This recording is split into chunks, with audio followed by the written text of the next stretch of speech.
2 साल पहले mid cap funds के अराउंड 1.5 करोड़ इन्वेस्टमेंट अकाउंट्स थे। आज ये बढ़कर 2.5 करोड़ हो चुके हैं। अब सोचने वाली बात यह है कि जब कैटेगरी में इतना मनी का इन्फ्लो है तो कौन से फंड्स कंसिस्टेंटली अल्फा भी जनरेट कर रहे हैं। इस वीडियो में हम एग्जैक्टली यही देखेंगे। 5 मिड कैप म्यूचुअल फंड्स जिन्होंने पिछले 3 सालों में 20% से ज्यादा CAGR डिलीवर किया है। हमने ये 5 फंड्स रुपी वेस्ट के म्यूचुअल फंड स्क्रीनर की इक्विटी मिड कैप कैटेगरी से शॉर्टलिस्ट किए हैं। शॉर्टलिस्टिंग के लिए हमने 3 ईयर रिटर्न्स के साथ कुछ और इम्पोर्टेंट फंड पैरामीटर्स को भी कंसिडर किया है। तो चलिए शुरू करते हैं with your host Swati. Let's get started. आज का वीडियो हम शुरू करेंगे with our first fund, that is Invesco India mid cap fund. Mid cap funds की जब बात होती है तो इन्वेस्को का नाम शायद ही किसी के दिमाग में पहले आता है। मोतीलाल, HDFC और कोटक जैसे बड़े नाम के बीच ये फंड अक्सर आउट ऑफ रेडार ही रहता है। अप्रैल 2007 में लॉन्च हुआ ये फंड आज 13,766 करोड़ का AUM मैनेज करता है। Invesco India mid cap fund का NAV है 45.35 और डायरेक्ट एक्सपेंस रेशियो है 0.49%। पिछले 3 सालों में फंड ने 24.94% का CAGR डिलीवर किया, जबकि बेंचमार्क का परफॉर्मेंस 19.33% पर रहा, यानी लगभग 5.61% का आउट परफॉर्मेंस। अब नेचुरली ये समझना जरूरी हो जाता है कि पोर्टफोलियो के अंदर ऐसा क्या हुआ जिसने ये अल्फा क्रिएट किया। अगर सिर्फ रिटर्न्स देखें तो स्टोरी अधूरी रह जाती है। यहाँ सिर्फ रिटर्न्स देखना काफी नहीं है, पूरी पिक्चर देखते हैं। पिछले 2 सालों का पोर्टफोलियो देखें तो मैनेजमेंट किसी एक सेक्टर के पीछे भागता हुआ नजर नहीं आता। आदित्य खेमानी और अमित गनात्रा के अंडर पोर्टफोलियो धीरे धीरे उन बिजनेसेस की तरफ टिल्ट होता दिख रहा है जो इंडिया की डोमेस्टिक ग्रोथ स्टोरी के अलग अलग पिलर्स को रिप्रेजेंट करता है। 2024 से 26 के बीच ये ट्रांजिशन क्लियरली नजर आता है। ऑटो कंपोनेंट्स का एलोकेशन 10.81% से घटकर सिर्फ 1.41% रह गया, जबकि रिटेलिंग 4.34% से बढ़कर 15.52% के साथ फंड का लार्जेस्ट सेक्टर बन गया। इसी पीरियड में हेल्थ केयर 5.86% से 10.60% तक पहुंचा और कैपिटल मार्केट्स भी पोर्टफोलियो का मीनिंगफुल हिस्सा बना।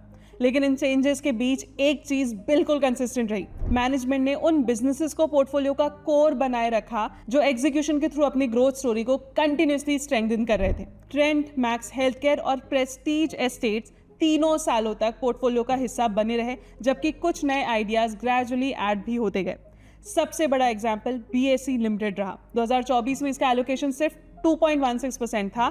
1 साल बाद यही बढ़कर 5.68% हो गया और फंड की लार्जेस्ट होल्डिंग बन गई। ये इंक्रीज भी उसी फेज में हुआ जब इंडिया की फाइनेंशियलाइजेशन स्टोरी और एक्सेलरेट हुई। रिटेल इन्वेस्टर पार्टिसिपेशन भी बढ़ा, डेरिवेटिव बिजनेस रैपिडली स्केल हुए और FY26 तक BSE का नेट प्रॉफिट 206 करोड़ से बढ़कर 2,487 करोड़ तक पहुंच गया। इसी ड्यूरेशन में स्टॉक ने भी लगभग 135% CAGR डिलीवर किया। यानी मैनेजमेंट सिर्फ सक्सेसफुल बिजनेसेस आइडेंटिफाई करके नहीं रुका, जहां एग्जीक्यूशन एक्सपेक्टेशन से बेटर आती गई वहां कन्विक्शन भी बढ़ता गया। पोर्टफोलियो इवॉल्व हुआ, लेकिन रिस्क प्रोफाइल में कोई डिसप्रपोर्शनेट जंप देखने को नहीं मिला। बीटा 1.01 ये इंडिकेट करता है कि फंड की सेंसिटिविटी बेंचमार्क के आसपास ही रही, जबकि स्टैंडर्ड डिविएशन 17.09 पोर्टफोलियो की वॉलेटिलिटी को भी रिलेटिवली कंट्रोल दिखाता है। मतलब मैनेजमेंट ने रिटर्न्स इंप्रूव करने के साथ साथ पोर्टफोलियो का ओवरऑल रिस्क रिवॉर्ड बैलेंस भी मेंटेन रखा। इसी के साथ अब चलिए बढ़ते हैं हमारे दूसरे फंड की तरफ, that is HSBC mid cap fund. HSBC mid cap mutual fund India के सबसे पुराने मिड कैप फंड्स में से एक है। ये फंड साल 2004 से चला आ रहा है और फिलहाल इसका टोटल AUM 14,249 करोड़ का है। इसे चीनू गुप्ता और मयंक चतुर्वेदी मैनेज करते हैं। फंड का एक्सपेंस रेशियो 0.55% है और लेटेस्ट NAV ₹450.11 है। इंसेप्शन से लेकर आज तक HSBC मिड कैप फंड ने 18.98% CAGR डिलीवर किया है। इसका मतलब अगर किसी इन्वेस्टर ने शुरुआत में 10,000 सिर्फ इन्वेस्ट किए होते तो आज उसकी वैल्यू लगभग 44x, आई रिपीट 44x हो चुकी होती इन 22 ईयर्स। लेकिन इंटरेस्टिंग बात यह है कि ये रिटर्न्स आए कैसे। पिछले कुछ सालों में इस फंड का पोर्टफोलियो कंटिन्यूसली इवॉल्व हुआ है। 2024 में इलेक्ट्रिकल इक्विपमेंट का वेटेज पोर्टफोलियो में 13.36% का था और साथ में ये सबसे बड़ा सेक्टर था। उसके बाद इंडस्ट्रियल प्रोडक्ट्स 10.12% और रियल्टी 8.45%। 2025 में कैपिटल मार्केट्स, कंज्यूमर ड्यूरेबल्स और रिटेलिंग की एलोकेशन 10 से 11% के आसपास पहुंच गई और 2026 तक इलेक्ट्रिकल इक्विपमेंट का वेट बढ़कर 19.97% हो गया, यानी नियरली 1/5 ऑफ द पोर्टफोलियो एक ही सेक्टर में इन्वेस्ट था। यहाँ 2 ट्रेंड्स क्लियरली दिखते हैं। पहला, कैपिटल मार्केट्स के एलोकेशन 5.87% से बढ़कर 13.60% हो गई, यानी सिर्फ 2 सालों में 2.3x। दूसरा, रियल्टी, पावर और ऑटो कंपोनेंट्स जैसे सेक्टर्स जो 2024 में पोर्टफोलियो का सिग्निफिकेंट पार्ट थे, ग्रेजुअली टॉप एलोकेशन से बाहर हो गए। मतलब फंड की फिलॉसफी सिंपल है, मिड कैप यूनिवर्स में उन कंपनीज को आइडेंटिफाई करना जहां लॉन्ग टर्म अल्फा जनरेट होने का पोटेंशियल है और मैक्रो ट्रेंड्स, पॉलिसी चेंजेस और इंप्रूविंग अर्निंग्स विजिबिलिटी के हिसाब से पोर्टफोलियो को कंटिन्यूअसली इवॉल्व करना है। यही अप्रोच लेटेस्ट होल्डिंग्स में भी दिखती है। जी Vernova T&D India, BSE, Nykaa, PB fintech और लेंसकार्ट फंड की टॉप होल्डिंग्स में शामिल है। HSBC ने जी वर्नोवा T&D में 2025 में ही पोजीशन बनाई थी और 2026 तक इसे 4.66% के साथ अपना लार्जेस्ट होल्डिंग बना दिया। इसी पीरियड में स्टॉक ने लास्ट ईयर नियरली 66% रिटर्न्स दिए। साथ ही कंपनी का FY26 ऑर्डर इनफ्लो 14,776 करोड़ तक पहुंच गया। शायद इसी डिसिप्लिन कैपिटल एलोकेशन की वजह से फंड ने पिछले 3 सालों में 27.16% का CAGR डिलीवर किया, 27.16%, जबकि बेंचमार्क 22.14% रहा, यानी लगभग 5.02% का एनुअल अल्फा। इसी के साथ ही रिस्क एडजस्टेड बेसिस पर भी फंड का परफॉर्मेंस स्ट्रॉन्ग रहा है। फंड का शार्प रेशियो 1.04 रहा। ये बताता है कि फंड ने लिए गए रिस्क से कंपैरेटिवली अच्छे रिटर्न्स जनरेट किए। लेकिन ध्यान रखने वाली बात यह है कि स्टैंडर्ड डिविएशन 17.34% से बढ़कर 19.96% हो गया, यानी पोर्टफोलियो की वॉलेटिलिटी बढ़ी है। Now moving on to our next fund, that is ICICI Prudential mid cap fund. Mid cap funds में आउट परफॉर्मेंस सिर्फ 1-2 मल्टी बैगर स्टॉक से नहीं आती।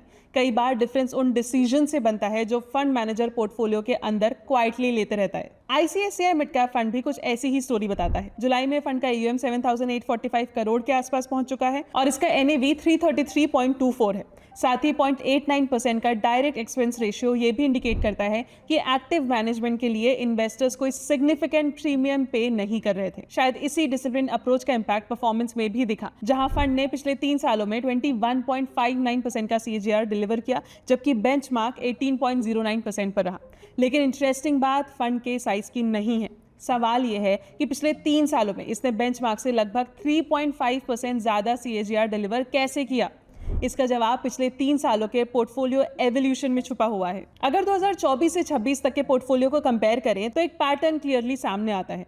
फंड मैनेजर ललित कुमार ने पोर्टफोलियो को उन सेक्टर्स की तरफ ग्रेजुअली रीबैलेंस किया जहां बिजनेसेस का एक्सपेंशन साइकिल अभी शुरू ही हुआ है। इसका सबसे बड़ा एग्जांपल कैपिटल गुड्स है। 2024 में इसका एलोकेशन 17.85% था, 25 में 20.67% हो गया और 26 तक बढ़कर 25.51% हो गया।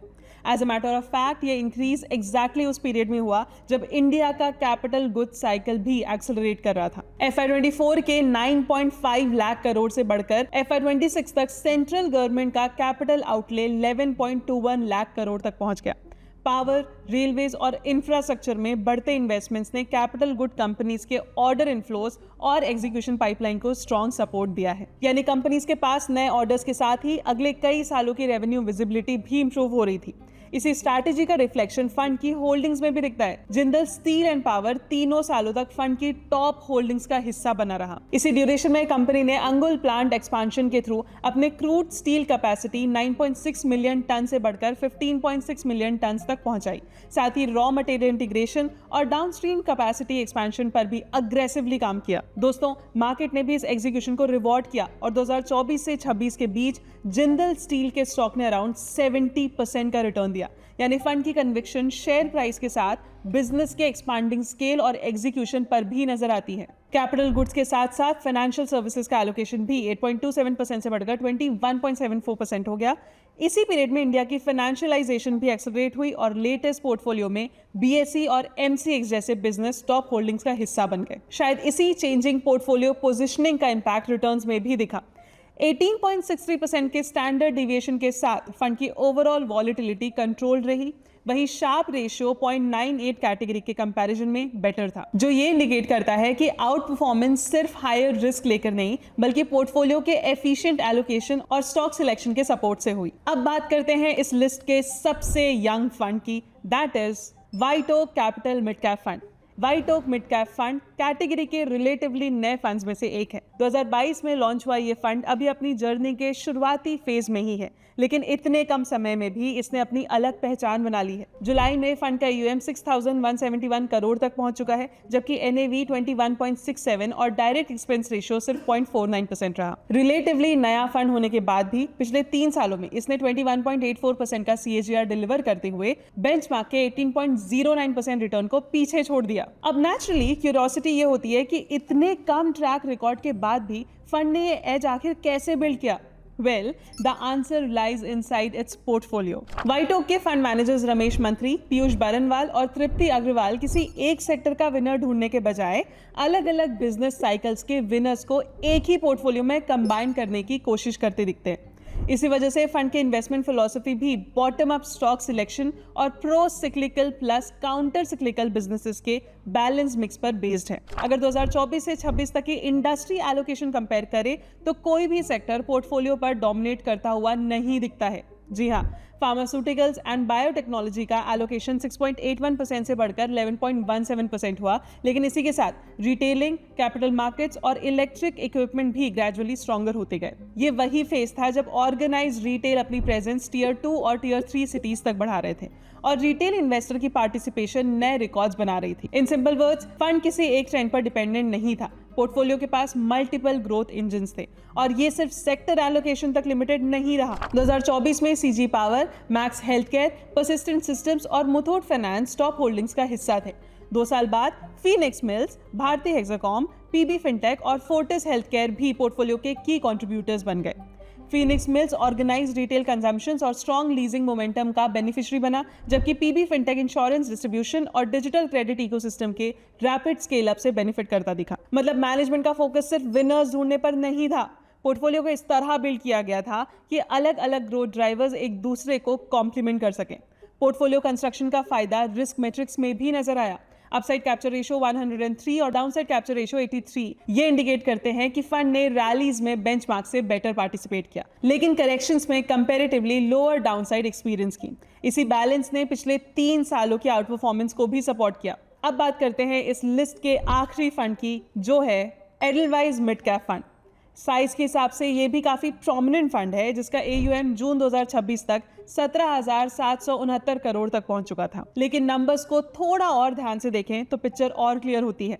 डायरेक्ट एक्सपेंस रेशियो 0.72% और NAV 127.75 के साथ फंड ने पिछले 3 सालों में 21.66% का CAGR डिलीवर किया as compare to 18.09% of benchmark. पहली नजर में ये डिफरेंस सिर्फ 3.6% का लग सकता है, लेकिन जब कंपाउंडिंग अपना काम करती है तो यही एक्स्ट्रा रिटर्न सालों बाद काफी मीनिंगफुल वेल्थ क्रिएट कर सकती है। और अगर पिछले 3 सालों का पोर्टफोलियो डिकोड करें तो समझ आता है कि ये आउट परफॉर्मेंस किसी एक लकी स्टॉक पिक का रिजल्ट नहीं है। 2024 में ध्रुव भाटिया और राज कोराडिया फंड मैनेजमेंट टीम का हिस्सा बने और त्रिदीप भट्टाचार्य के साथ पोर्टफोलियो मैनेज करने लगे, लेकिन नए मैनेजर्स के आने के बाद स्ट्रैटेजी में कोई शार्प यू टर्न नहीं दिखा। इसके बजाय पोर्टफोलियो को धीरे धीरे उन सेक्टर्स की तरफ फाइन ट्यून किया गया जहां अर्निंग्स विजिबिलिटी और स्ट्रांग होती जा रही थी, और ये रिफाइनमेंट नंबर्स में भी दिखता है। 2024 में कैपिटल गुड्स फंड का सबसे बड़ा सेक्टर था, जिसका एलोकेशन 21.10% था, जबकि फाइनेंशियल सर्विसेज 19.57% पर था। अगले ही साल फाइनेंशियल सर्विसेज बढ़कर 23.62% के साथ पोर्टफोलियो का लार्जेस्ट एलोकेशन बन गया, जबकि कैपिटल गुड्स का वेट सिलेक्टिवली ट्रिम किया गया। फिर भी 2026 तक फंड ने कैपिटल गुड्स, फाइनेंशियल सर्विसेज और केमिकल्स में बेंचमार्क के कंपैरिजन में ओवरवेट पोजीशनिंग बनाए रखी। यानी स्ट्रैटेजी नए थीम्स ढूंढने की नहीं थी, फोकस उन सेक्टर्स में एक्सपोजर बढ़ाने पर था जहां ग्रोथ का मोमेंटम और ब्रॉड बेस होता दिख रहा था। इस स्ट्रैटेजी का सबसे स्ट्रॉन्ग एग्जांपल BSE लिमिटेड रहा, जो 2024 से 26 तक फंड की टॉप होल्डिंग्स में कंसिस्टेंटली बना रहा। इसी ड्यूरेशन में BSE का स्टॉक लगभग 5x तक बढ़ा। इस रैली को सपोर्ट मिला इंडिया की रैपिडली ग्रोइंग फाइनेंशियलाइजेशन स्टोरी से। Record demat account additions, rising retail participation और सेंसेक्स डेरिवेटिव्स में बढ़ती मार्केट शेयर ने कंपनी की अर्निंग्स और प्रॉफिटेबिलिटी दोनों को सिग्निफिकेंटली इंप्रूव किया। रिस्क मैट्रिक्स भी स्ट्रैटेजी को सपोर्ट करते हैं। बीटा 0.94 और स्टैंडर्ड डिविएशन 17.7 ये इंडिकेट करते हैं कि बेंचमार्क को आउट परफॉर्म करते वक्त फंड ने ओवरऑल पोर्टफोलियो रिस्क में कोई डिस्प्रपोर्शनेट इंक्रीज नहीं होने दिया। यही मेजर्ड पोर्टफोलियो एवोल्यूशन शायद बेंचमार्क के कंपैरिजन में इस फंड की कंसिस्टेंट आउट परफॉर्मेंस का एक बड़ा ड्राइवर बना। तो दोस्तों, इन पांचों फंड्स को साथ में देखें तो एक बात बिल्कुल क्लियर हो जाती है, आउट परफॉर्मेंस कभी भी सिर्फ एक मल्टी बैगर स्टॉक या एक लकी सेक्टर की वजह से नहीं आता। हर फंड की अपनी एक इन्वेस्टमेंट स्टोरी थी, कहीं सेक्टर रोटेशन, कहीं पोर्टफोलियो रिफाइनमेंट, तो कहीं स्ट्रक्चरल ग्रोथ थीम्स पर कन्विक्शन, और वही डिसीजंस टाइम के साथ बेंचमार्क के ऊपर अल्फा क्रिएट करते दिखे। लेकिन याद रखिए दोस्तों, पास्ट परफॉर्मेंस फ्यूचर रिटर्न्स की गारंटी नहीं होते, इसलिए किसी भी म्यूचुअल फंड में इन्वेस्ट करने से पहले सिर्फ रिटर्न नहीं, उसके पोर्टफोलियो, फंड मैनेजर की स्ट्रैटेजी और रिस्क प्रोफाइल को भी जरूर समझिए। अगर आपको ये डिटेल ब्रेकडाउन पसंद आया हो और ऐसे ही data backed mutual fund analysis देखना चाहते हैं तो वीडियो को लाइक करें, सब्सक्राइब टू द चैनल। लेकिन जाने से पहले कमेंट सेक्शन में एक बार बताना है इन पांचों फंड में से आपके पोर्टफोलियो में ऑलरेडी कौन सा फंड है। मिलते हैं अगले वीडियो में। Mutual fund investments are subject to market risks. Read all scheme-related documents carefully.